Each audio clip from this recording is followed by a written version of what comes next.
বলছেন কম্পেনসেশন দেওয়ার কথা তাদের বলে রাখি, এটা আমার বলা আছে। হ্যাঁ, আমরা 10 লক্ষ টাকা তো দিতেই পারি পরিবারকে। হ্যাঁ, আমরা 10 লক্ষ টাকা তো দিতেই পারি পরিবারকে। হ্যাঁ, আমরা 10 লক্ষ টাকা তো দিতেই পারি পরিবার। রবিবার সম্ভবত ওদের কাজ ছিল বা কিছু একটা, যেটুকু থাকে ক্রিয়াকর্ম বা কিছু একটা।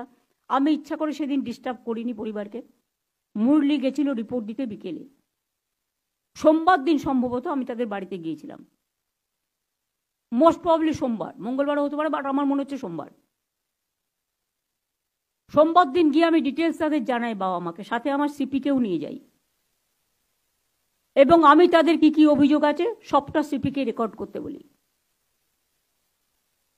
আর অনেকে বলে বেড়াচ্ছে না আমি টাকার কথা বলেছি, আমি মোটেই বলিনি। আমাকে প্রমাণ দেখা, কোথাও আমি টাকার কথা বলেছি, মেনশন করেছি? মিথ্যে কথা, কুৎসা, অপপ্রচার, চক্রান্ত। প্রমাণ চাইছে, দেখো মাননীয় মুখ্যমন্ত্রী প্রমাণ চাইছে।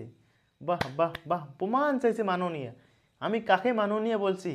মাননীয় কথাটা বলতে আমার ভিতর থেকে কেমন একটা ফিলিং আছে। আমি কাকে মাননীয় বলছি, কাকে সম্মান দিয়ে কথা বলছি, যে সম্মান পাওয়ার যোগ্য না এই মহিলা, এই মুখ্যমন্ত্রী। কীরকম একটা নির্লজ্জ বেহায়া মিথ্যাবাদী হলে এই ধরনের কথাবার্তা বলা যায়?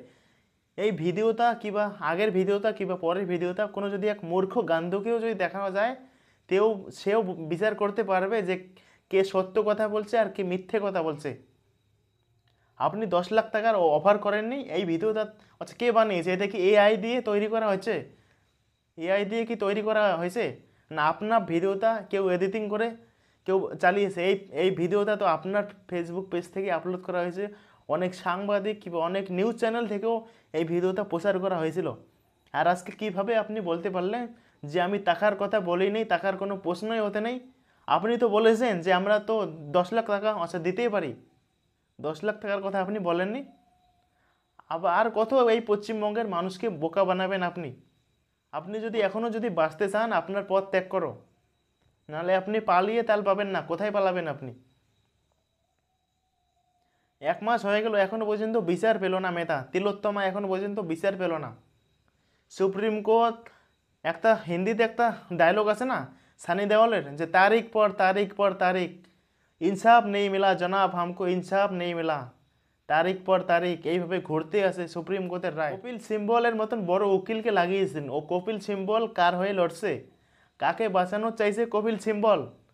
জবাব চাই, পশ্চিমবঙ্গের মানুষ জবাব চায় যে বিচার কবে হবে। প্রমাণ লোপাতের করার চেষ্টা হয়নি, প্রমাণ লোপাত করার চেষ্টা কি আদৌ কি হয় নাই? ভালো লাগলে অবশ্যই শেয়ার করবেন, লাইক করবেন, কমেন্ট করবেন, আর আপনার মতামত কমেন্ট দিয়ে অবশ্যই জানাবেন। ততক্ষণে ভালো থাকবেন, সুস্থ থাকবেন, নিজের খেয়াল রাখবেন, আর আশেপাশে সবার খেয়াল রাখবেন। জয় শ্রীরাম, বন্দে মাতরম, ভারত মাতা কি জয়।